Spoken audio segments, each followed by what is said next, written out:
I am not writing this as an outsider scanning headlines, but as someone who lived it. From the earliest days of the US-led mission in Afghanistan to the chaotic collapse 2 decades later, I was there, witnessing the long arc of a story sold as liberation and democracy, but written in the dark ink of fear and failure. When Kabul fell in 2021 and the Republic collapsed, the world was shocked. I wasn't. I had already written in 2011 that this outcome was inevitable, because the project had been built from the start on ignorance, arrogance, and moral blindness.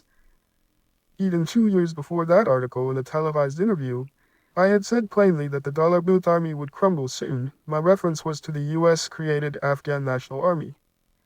The defeat did not come from a stronger enemy on the battlefield. It came from within, born of political misjudgment, cultural blindness, and deep moral compromises that created the very insurgency the West claimed it was fighting. Warlords in power, justice in ruins. From the moment the Taliban were driven from Kabul, the seeds of failure were planted. Instead of building a clean, credible government, Washington and its allies handed power to the same warlords who had torn Afghanistan apart in the 1990s. The international community looked away from their record of brutality, corruption, and human rights abuses. The result was a government that served the few, harmed the many, and treated the law as optional for the powerful.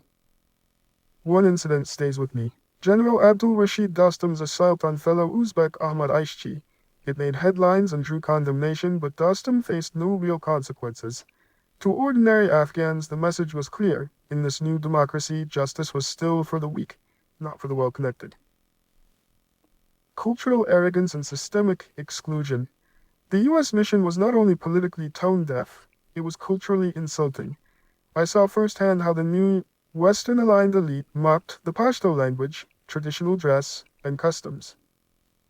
In 2011, I described this as an apartheid-like system, and I stand by that description.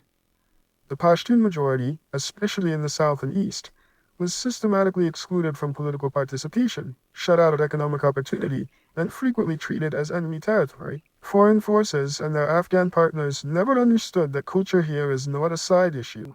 It is the backbone of life. When airstrikes hit weddings, funerals, or the homes of respected elders, it was not merely a tactical blunder. It was the violation of honor, the desecration of sacred spaces, and the tearing of social bonds.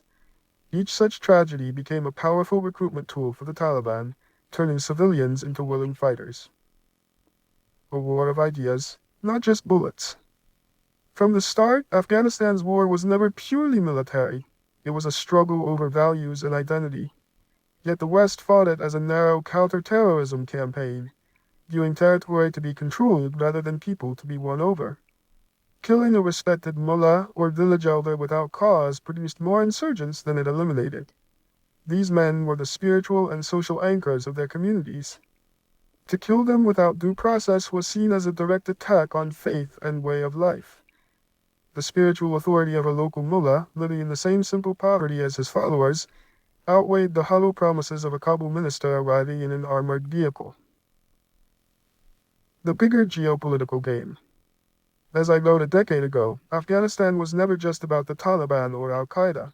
It was part of a larger strategic effort to secure a foothold in Central Asia and contain the rising influence of China and Russia.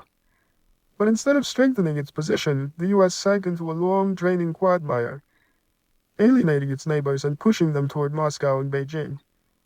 China and Russia, seeing a long-term threat, quietly supported Afghan resistance.